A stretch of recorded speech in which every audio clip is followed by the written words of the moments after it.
I'm your host, Dr. John Hammer, and we have a returning guest, Lord Balor. Nice to be back. Give an applause. Thank you very much for coming back to the show. Last episode, if you remember, we kind of getting into DIY ethos, talking some new releases, unknown territories, and so how about we just start off with just a check-in. It's been a while. I think our second episode was 2 or 3 months ago, but yeah, it's been a long time now. Yeah. So how things have been with you? How have things been with you recently? It's actually better. I've been able to move around and stuff. I haven't been in as much pain, but still I'm having some pain in my leg and foot, but it's a lot better. I can't believe it's been 6 months of nonstop pain, but that's life sometimes. And I haven't gone to the doctors for it. A lot of people ask me about that, but after I don't know what platform this is going on yet, so I got to watch what I say. But after the whole jab thing of the people getting sick and them telling them it's okay. I've already questioned the medical industry, but still, like, just X-rays and things. Like, I have a problem with my body. Here, let me take a special picture of it. I have to go in this other room and wear this lead vest, but that can't be good for you either. But anyhow, I digress. Doing better, staying positive, and finally, starting to get the tapes out. But like I said, that tape player I got, the second one, it's failing. It's pretty much failed. I got the tapes that I could get out with that tape player to Goose and also KK. So I appreciate their patience. CDs will be coming soon. I'm working on new PSYWAR 84, and then also a new professional tape player in the mix. But that's going to be a while. It's a big purchase. I need some time here. And but anyhow, that is what's new for me. Been a lot of new music I've been getting into. We'll talk about that later. But let's have a check-in with you. How have things been with you? Things have been fairly good, if busy. Not as much time to record and play as I would have liked, but I've had a lot of time recently to be listening to some new music and experimenting with some new bands that I haven't had much exposure to before. But if we're going to be getting to that in a minute, I can mostly save that for then. But things seem fairly good health-wise, though I am a little sick today by random happenstance. But things are as they are, and hopefully some schedules will be opening up within the next 3 weeks or so to really go all in with recording new MindCrawler and things like that. Well, that's unfortunate to hear you're under the weather, but at least you seem in good spirits and your voice sounds good. So that's good to hear. Yeah. I was worried. No, you sound great, and yeah, I'm glad you're able to get some more time for music. But you know what? Also, having time restricted away from music is good sometimes too. I've found, like, if you have too much time, sometimes you just, I don't know, you don't have time to think about it or reflect on it too much. Exactly. It gives me some time to think about, like, what sounds do I really want to try and create when I get the chance to go back? What sort of recordings would I like to make? How long do I want them to be? All sorts of just basic, big picture things that can really help focus and make the recording sessions more efficient. Yeah, I totally agree with that. And it's when I was first injured in December, I just had the mindset, oh, this is great, I'm gonna have so much time. But just sometimes if you're just not feeling good or just in a lot of pain, you don't want to do anything. You just sit there and meditate and think. And exactly. But that's good though. Like you just don't want to record too much and then just not even use any of that. I have so much unused, but then also that's also like going through the repetitions of perfecting your craft and building skills. So exactly, it tells you what you have, what you can do better on. Even just experimenting with something for a little bit and realizing, oh, that didn't work. It sounded good when I was playing it, but when I listen back to it, it's not that great. Right. Yeah. Or your attitude might change completely, or gear. You also never. Oh, Go ahead. Yeah, I was just saying gear can change. You know, my power supply, my mixer went out, so I had to use MIDI for a while, and that was new for me. So, you know, but what were you about to say? You also never know when any of these extra recordings will come in handy. A lot of what went on the first MindCrawler album, from my contribution, was old recordings that I made years ago and then re-edited. And that when I read these recordings, I always put them aside, didn't do anything with them because there was always something missing.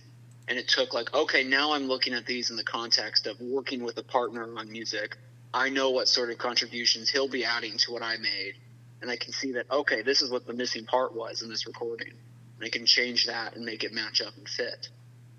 So things that felt like failures for a long time now actually worked out into something. Right. I totally agree with that too.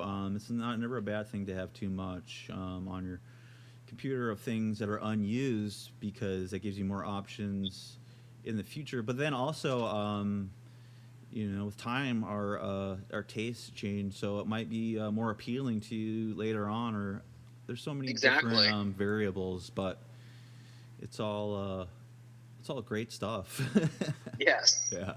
It's all good in the end. It's all good in the end. Yeah, everything. Time away from music, the time with music, the time frustrated, the time rewarded.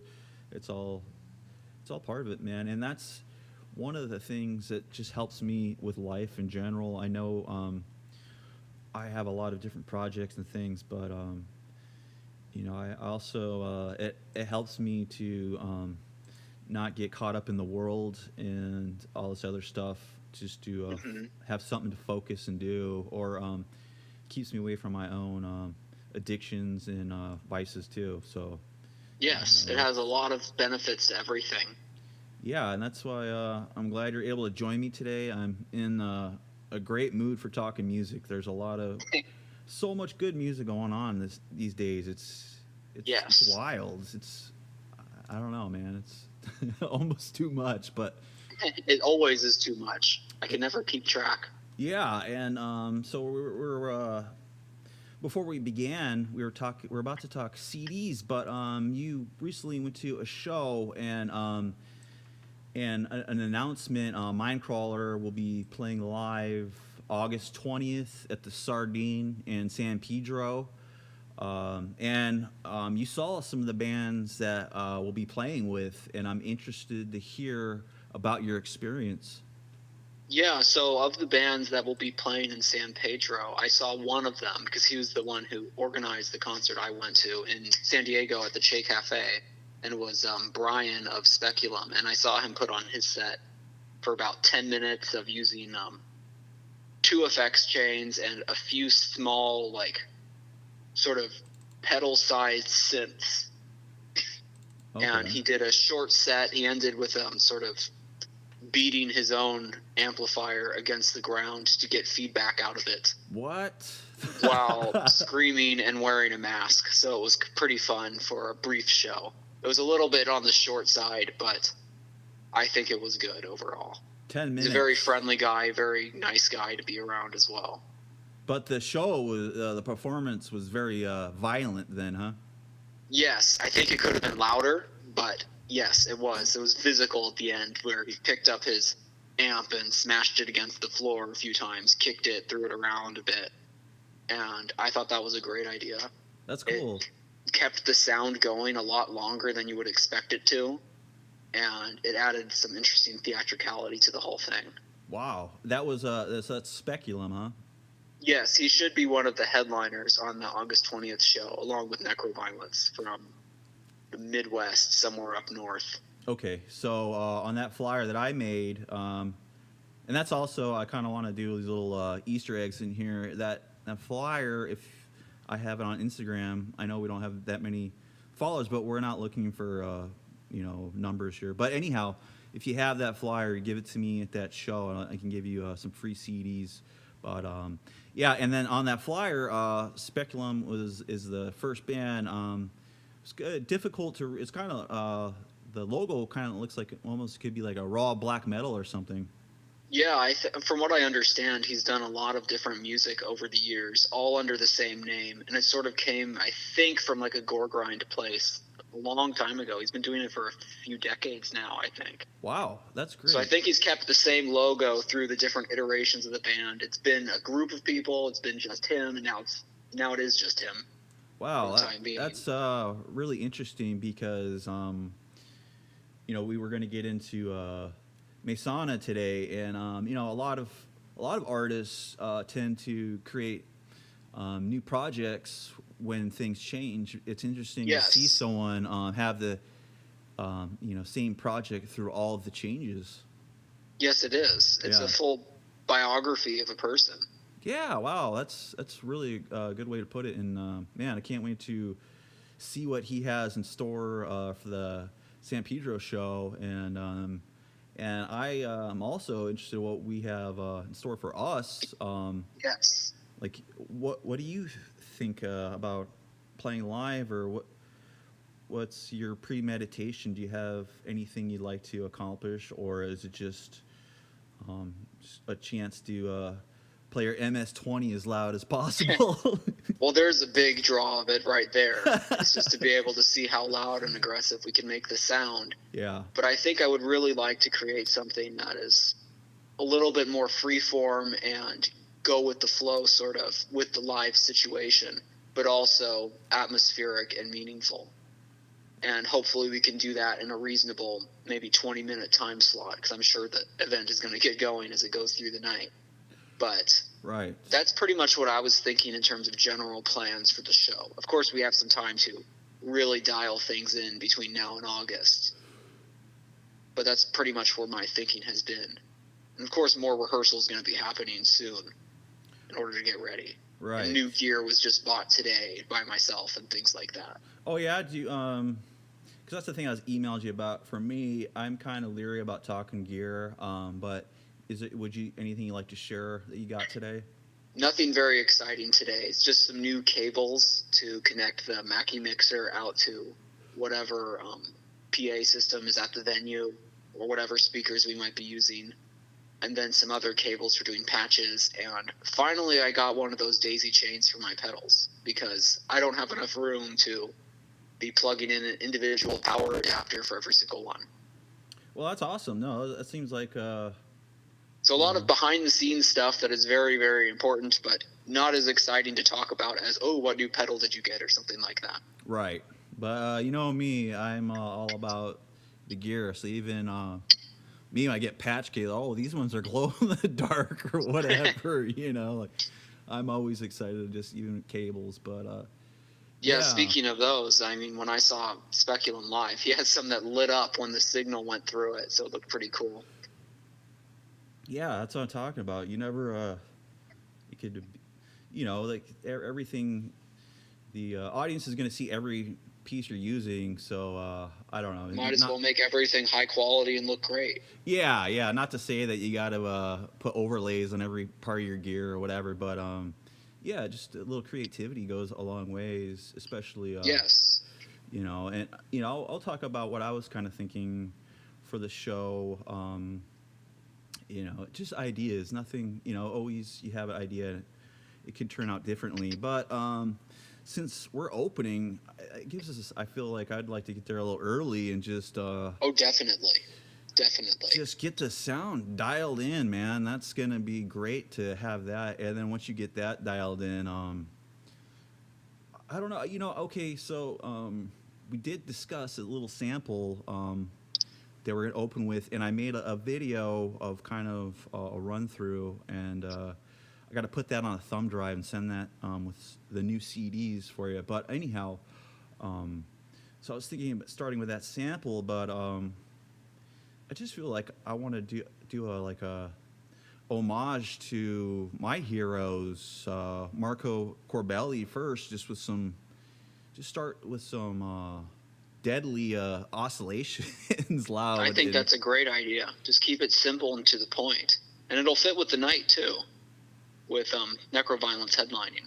Yeah, and I feel like also just starting with that and just letting the audience hear like this is what our gear is all about, and then kind of getting into a little Mesana tribute with I just we'll tie into him next. I'll talk about some of his techniques that I like, but using some of those effects, the echoes, some of the stop starts. I want to mix in some of that, and then I don't know, mix in some bizarre uproar, like with your with some metal. Yeah, abuse some or something. metal abuse. Yeah, just having fun.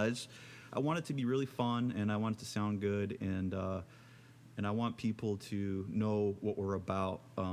Yes. After they see us play, I want them to know, like, what music we're into just by watching, and hopefully they get that. And if not, I think that's a great idea. yeah, and a chance to also bring some CDs and hopefully a little table. Maybe you can sell some, give some up for free, whatever.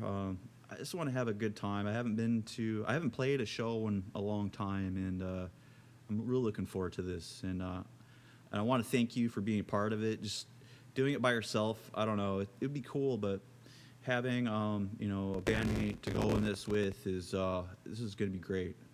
Yeah, I could say the same thing. I would say from my end, it definitely is very exciting, and it's very exciting to be doing it with someone that I can trust and know has such a strong vision of what things can and should be.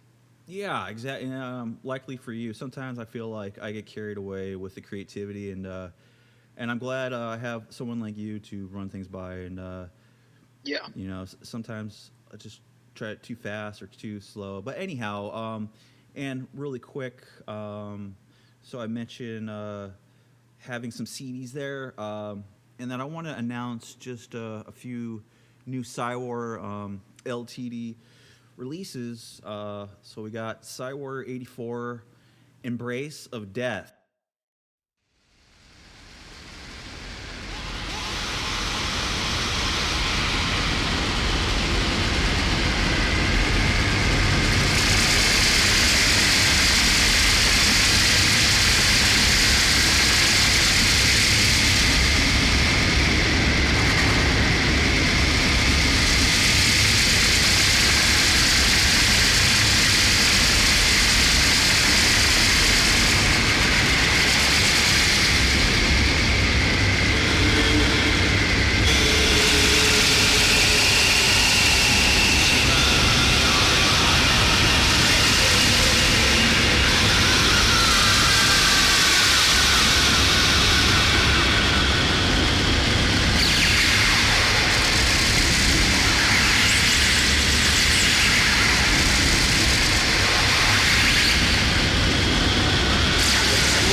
This is gonna be a big departure from the last album, which was, I don't know, it was just whatever. It was synth punk, mutant techno, whatever you want to call it. But now it's just this one's really dark, death industrial, and yes. And all the samples have sounded great and fit that description and titled the album perfectly. Well, thank you. And you had a chance to listen to the track DK, and I wonder if you had a chance to listen to the track Release at all. If that was the one that you sent me just the day ago, then yes, I've listened to both of them. Okay, great. And they both sounded really good, and especially with the second one having the sort of, I don't want to say a drum beat at the end, but there's a sort of rhythmic element that comes in that sounded really great. I don't know how you recorded it or what effects chain you're running some drum machine through, but it sounded really good. Well, if it's Release, I can talk about that track just briefly. So, like I said, my mixer, I had a problem with my mixer. I was using MIDI, and I was just getting this really experimental side. with things, experimenting with the MIDI, and then something happened during the creative process. I was basically done with the album, and then something happened, and I decided I need to go complete dark mode here, total death, death industrial, and black noise, and incorporate black metal and black noise into this. And so at the end of that, the percussion was that was a Meinl singing bowl, a crystal bowl. Oh wow, that's what it was? Yeah, it was my crystal bowl, but I don't know, It sounded really good. It had very nice reverberation coming off of it. Yeah, I kind of wanted to get like a church bell, but not like church service, like more of a funeral bell. But that's the intent behind it, and I'm glad you like that. And then next we have Vrillion, Black Sun. I don't think you've heard any samples from that, but I have not. Just the first album. Okay, I need to get you send you out one of those. Yeah, Vrillion. It's just ambient. It's just it's pretty crazy. Caligula actually, he actually said he liked that one a lot. The first release, just a self-titled Vrillion, but this one is dedicated to the Black Sun, and it's real electronics, and very out there. Like you can expect maybe like Space Machine mixed with just.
Subterranean madness, I guess. I don't know, but it's a concept album too, just about the Vrillions and Vril, and expect another release next year with I'm planning a book too for Vrillion, so that's I'm really excited about that.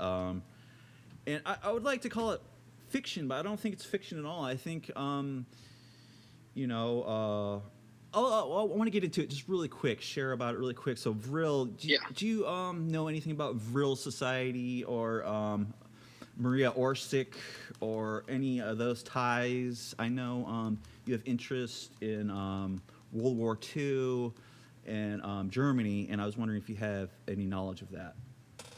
I mean, I know some things here and there, but I don't feel confident enough in that knowledge being firsthand to speak about it in a way that won't end up in caricature, if that makes sense. Like, I know some of the black metal bands that respond to it and things like that, but I feel like talking about it through their interpretation will end up with something not quite right about how it's to be understood. Okay, yeah, and I'm not saying I'm claiming I'm an expert or anything either, and I'll keep it brief. But anyhow, so the Vril Society existed, and I actually think the Thule Society was actually co-opted and bastardized by the Third Reich. So was the Vril Society. And, I don't mean that to be insults or anything. We can get into that. A lot of people have some emotions invested, especially with Nazism. But anyhow, the Vril Society, they were experimenting with automatic writing and channeling extra dimensional beings, which I call the Vrillians, and they essentially instructed them how to use the ether, what's around us, as power. And have you maybe have seen the Northern Lights or the Aurora Borealis, but they've been traveling further south, and I think that has a lot to do with this realm, and it is a torus field. And there's that energy you can tap into, and a lot of these flying devices you see use electrostatics, and it's not as complicated as people think. And I think there are people in Antarctica that have mastered that, and the Antarctic Treaty existed, basically saying you stay in your little area, and if you go past Antarctica, we will destroy everything you know with our Vril power. But anyhow, that is the idea behind Vrilling in the book, but I need to get you that tape out.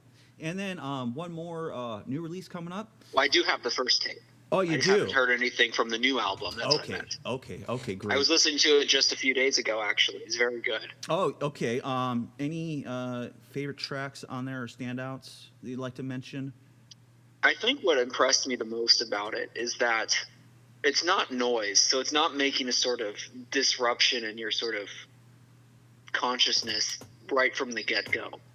But if you follow the track titles, it starts from First Contact, it ends with Wunderwaffe.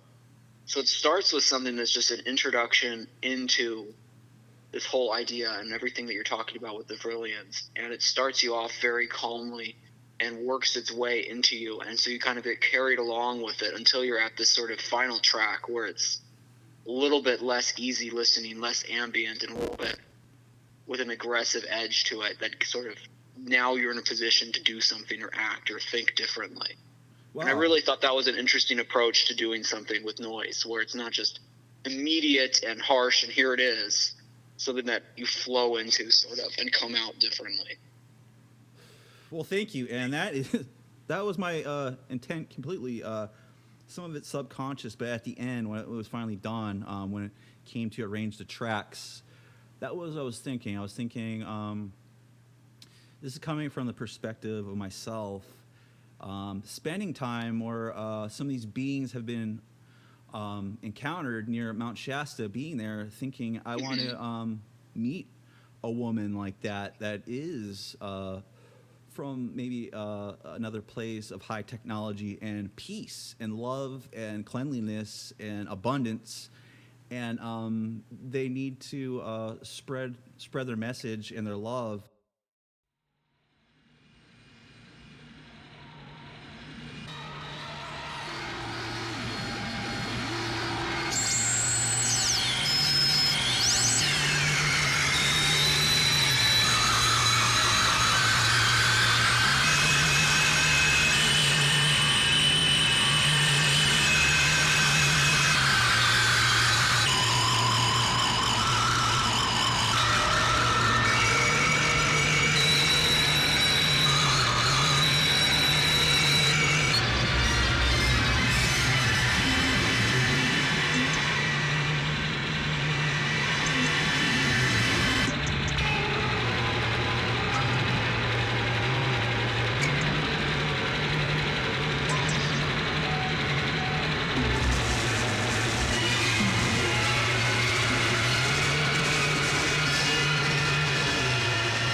and they also need to protect themselves, and they have wonder weapons to do it with that you don't want to mess with these guys. But anyhow, I'm glad. Yeah, that's exactly my intent, and glad you enjoyed it. The next one, it's going to be even more so. I like the dual aspect of just something gentle, loving, comforting, good feelings, then kind of unnerving, unsettling power that when Yes. people speak of these things, like some of the devices Nikola Tesla was creating, that they have potential for great good, but then also great destruction if you're not careful. So Yes. and then moving on quickly, we have the next new release coming out from PSYWAR is the new MindCrawler, which is the Green Horseman of the Apocalypse. Anything you'd like to say about that one? Well, if the track title is anything to be going by, it's going to be further down the path of minimal death industrial and really heavy electronics. Yep. That was the sort of mindset that was behind what I'm assuming will remain the title track of the album. Yes. And it would be very exciting to start to pursue that more consciously, because the first album was definitely, for part of it, an experiment in figuring out how to work with a partner and things like that. I think it turned out great. But now we're going in with a direct vision of what we're going to be doing. So I have very high expectations for it. Yeah, and also I feel like we have some good candidates for album tracks already completed. Yes. And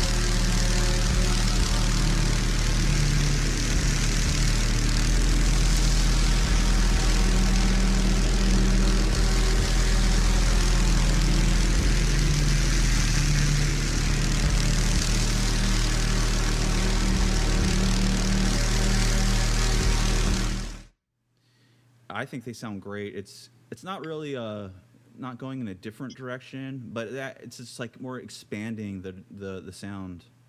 Yeah, it's a little bit. Yeah, it's continuing on the path that we're on, but with a little bit more focus, almost. I think. Yeah. In terms of the overall vision and how we work together and things like that. Yeah, and I'd just like to say about this one. The overarching theme of the Green Horseman is just like this green energy. It may seem good, but once you start looking into it, like these wind turbines, they cause a lot of problems and a lot of damage, and they're actually not green.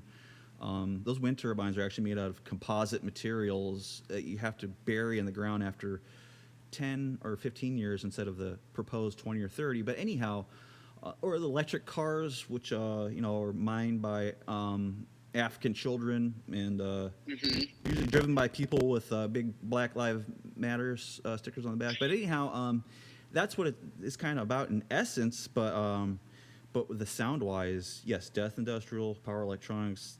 That I don't ever see that really. We talked about doing some Marshall Industrial, but I would like to incorporate that in a power electronics context somehow. I think that'd be great. Yes, I think that's a great idea. And then we have plenty of time to start experimenting before this album gets released.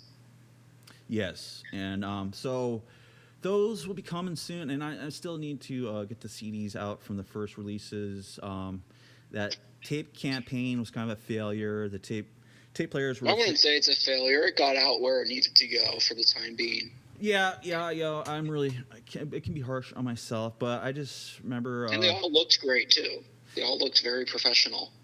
Yeah, I just wanted to get it out to 2 more people that I didn't get it to, but I still have them in my mind, and I'm going to get them the CDs, and then once I get the tape player going, a good one, which will be a while, like I said, but... I'll get them a special package as a gift, just for finding being that patient supporters. Yeah, or just not many people replied to that flyer. Just a perfect amount.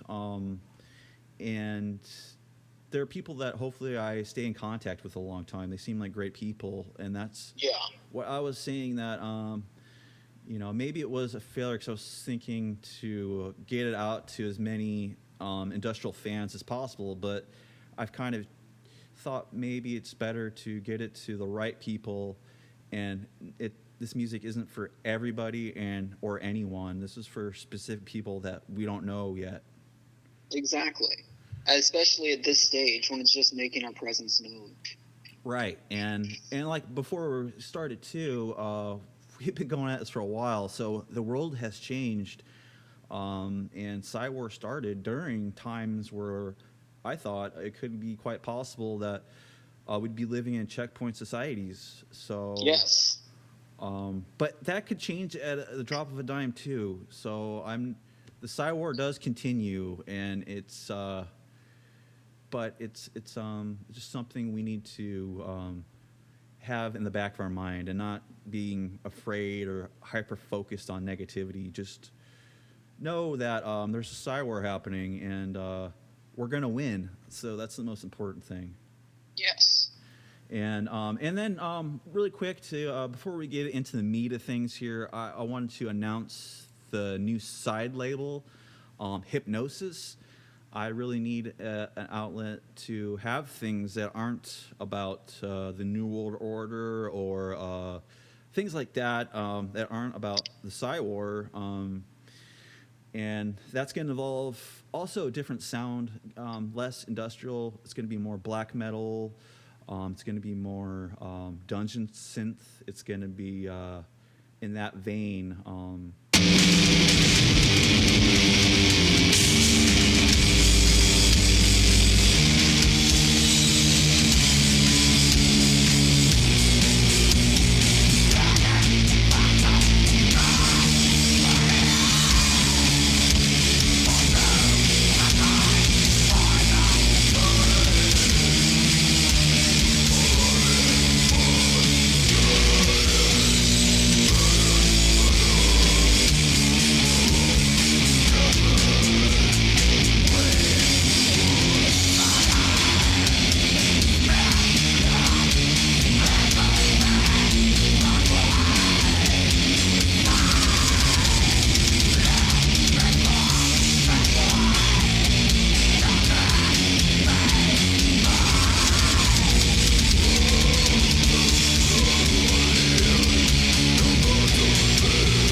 And then there's going to be a show like this to accompany it.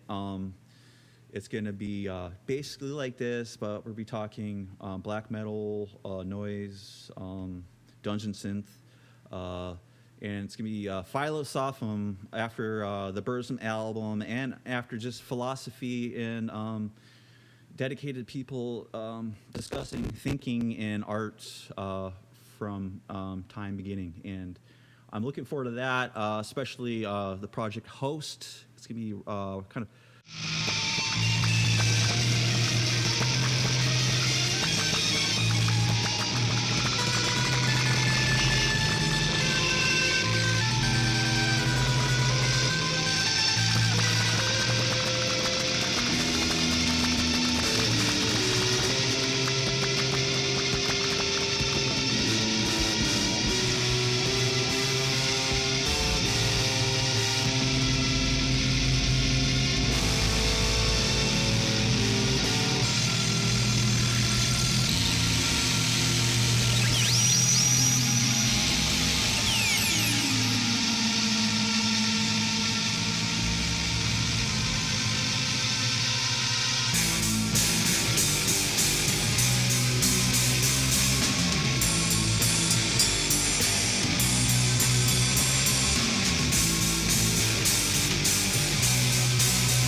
hallucinogenic raw black metal, and then also Raccoon Tales is going to be more of a comfy synth, and and the music. And I want to jump into the Warzone now. Let's just jump into it. I'll share some new artists that I have been really digging lately.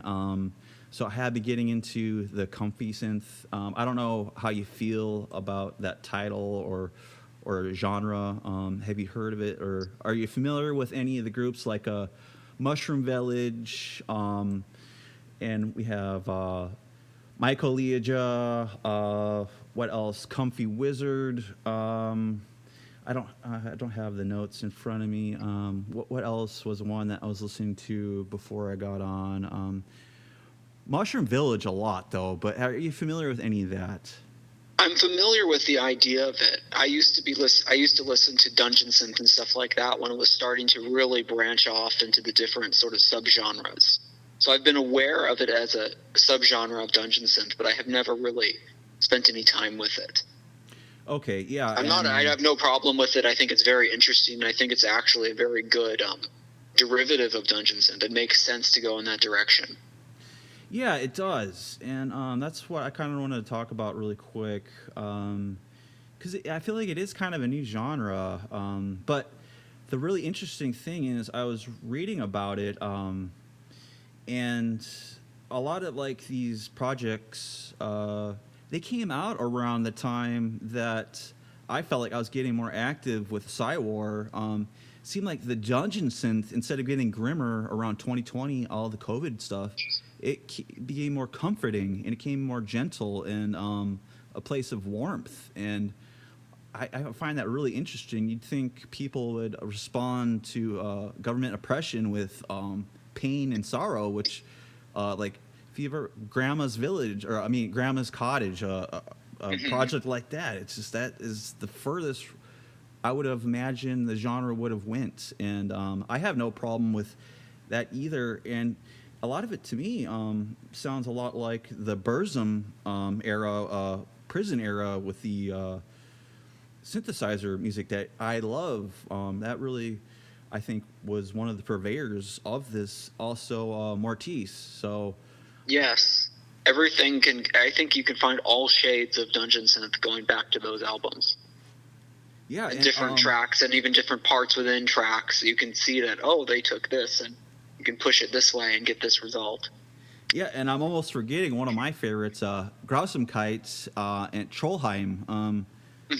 That music, it's magical. And yeah, that's what I want to capture with the, not saying I'm jumping on this band, because I've been listening to this music for a long, long time. And yeah, I remember going camping with Dowdy Balders, just listening to that all night. And it's a perfect camping album if there ever was one. Yeah, it's comforting music. I don't think it's very grim or hateful. And I was just wondering what the vault dwellers, the cultists, think. There's got to be some of them upset, because I just see it. I just see someone, oh, how could that be? Or this is ridiculous or something. Well, it's kind of interesting that you just mentioned about how Comfy Synth came out during this period of sort of enforced compliance with the government, because, I mean, it's stating the obvious, but Burzum recorded those albums in prison too. Wow. So there really has to be something about, I'm stuck inside, what am I going to be making when it comes to music that is conducive to that sort of sound? Yes, and that hopefully ties in good with the next kind of thing I've been really digging again, which I've never really stopped liking. I did get into more technical music, but I'm getting back into more raw, especially the punker side of black metal, Bloody Bill. I mean...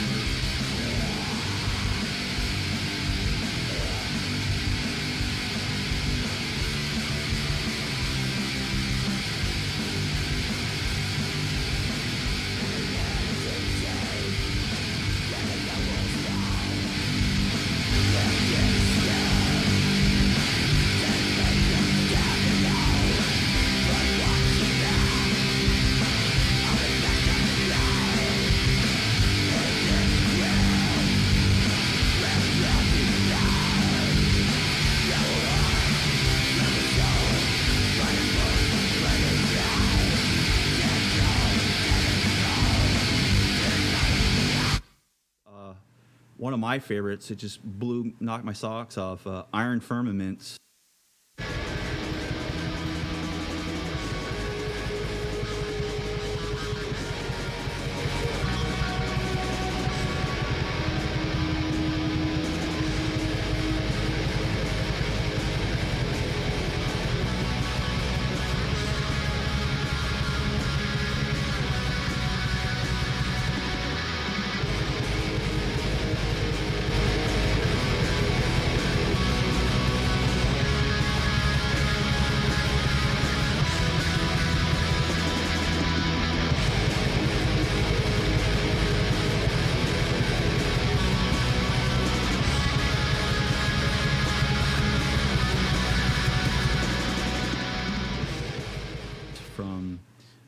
Were from NorCal. I think they moved to Washington. But anyhow, that is someone I could potentially be working with.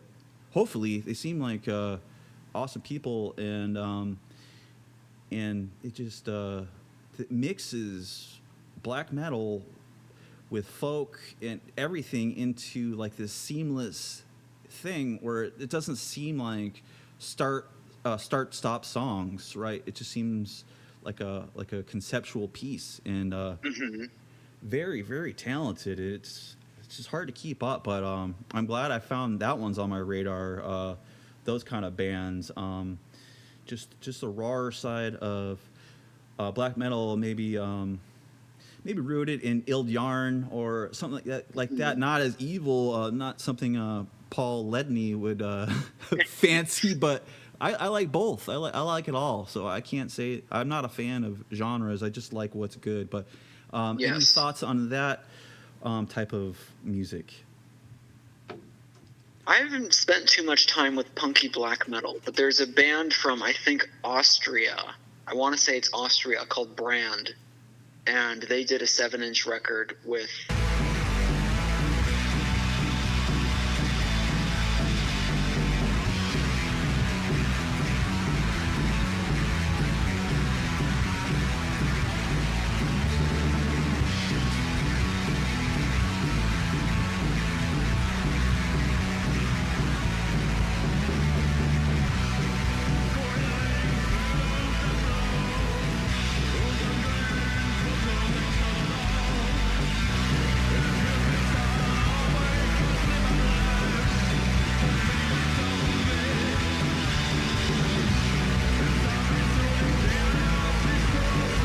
sort of some various ambient musicians on the other half, but they have a really great sort of bass heavy punk riffs at the basis of their black metal, and it's really good.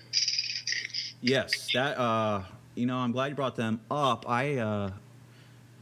There's so many bands, like I said, it's hard. Like, yes. I forget more bands than most people know, but I have the first Brand tape on Tour de Garde, and yes, that's exactly that. Yes, I love that one. Has clean vocals. Yes, that was the other part of it that was really good. And they don't sound. It doesn't sound like what I would say like what someone might even think when you say clean vocals. Like it doesn't. It's almost like a post-punk black metal. Yeah. Yes. Which is not something I think happens too often. Well, now that I think of it. I'm starting to find things like that lately, and that's the kind of things I'm seeking out, like really outsider things that are just branching and putting in different spices and ingredients to their black metal or dungeon synth, and I'm really digging it. Yes. And that's the new host. That's what that's all about, mixing in a lot of noise to black metal.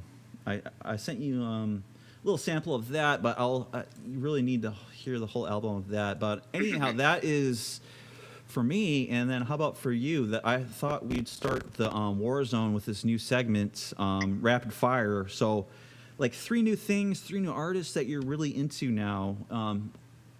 Okay, well, first of one is not really a new artist because they've had their project terminated for a long time, but I've started really listening to Coil recently, specifically through the reissues that have been coming out semi-recently of their later material. Yeah. So I got Queens of the Circulating Library, which is a 50-minute long ambient track. Oh, wow.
best that I have heard so far is Moon's Milk and Four Phases, which is their sort of concept series of albums of both solstices and both equinoxes, and it goes through the entire year and the seasons and everything. And it's a really wonderful album that goes between just really good ambient post-industrial and also even a little bit of noise. Wow. Yeah, that's like you said, that's not a new artist, but that, in my opinion, is an artist. New for me. I'm always rediscovering that band. Cause, yes, they've done so much and so many different sounds. And all of it's, like, to me, in my opinion, it's all incredible, like mind-blowing. Like, you're listening to it, and it's like something, it's like I don't know, it seems like something you would, it's like after a heavy shroom trip, it's like your mindset after, how you feel and what you think. It's, I don't know if that has any place in their creative process, but yeah, that's a very good one. So that's been the real big one. Following that, I've been trying to keep track closely with new developments with Current 93. See, I guess I'm stuck in Britain mentally right now, but they just did two shows over the last 2 days, and they have a new sort of box set album coming out that I pre-ordered of various alternate takes of some very limited releases that they did within the last 2 years or so.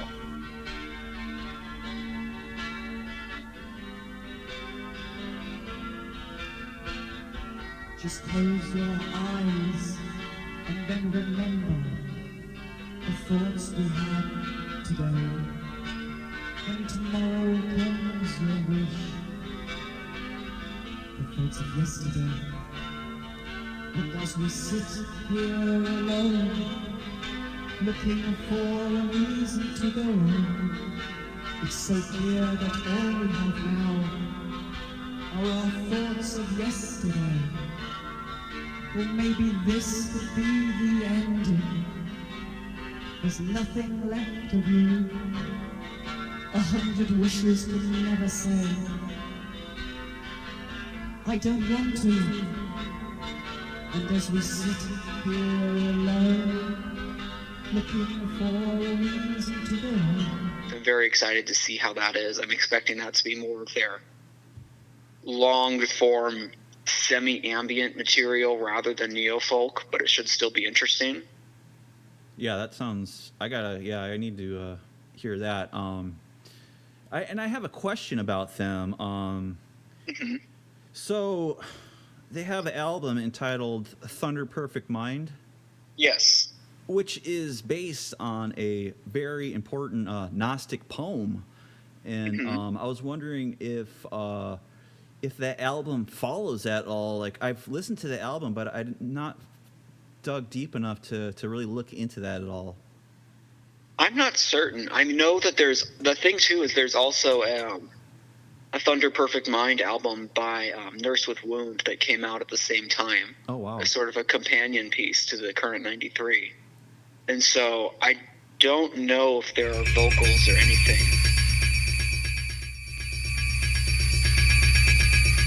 on the Nurse with Wound album, but it'll be interesting to compare the two with the original poem and see who comes out closer.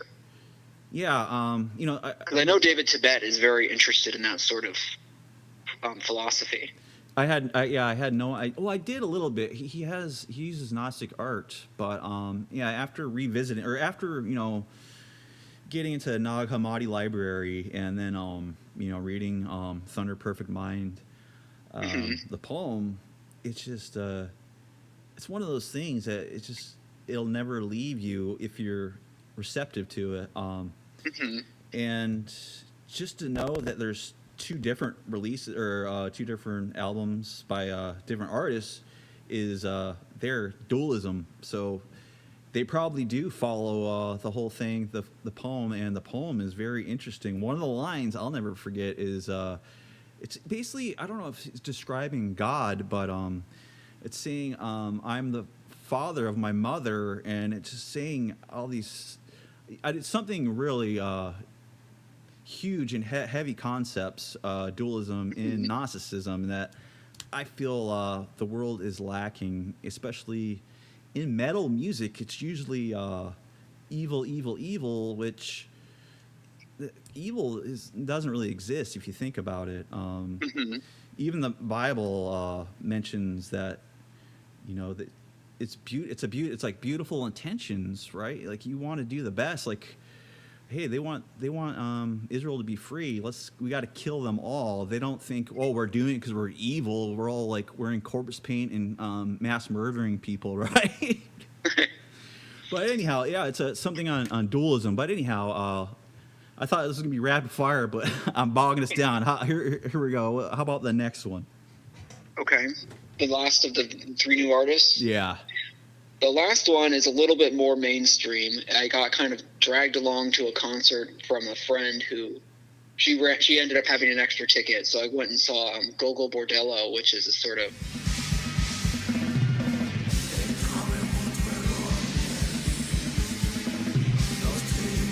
Ukrainian punk band that blends in a lot of sort of reggae, ska type music and Eastern European folk.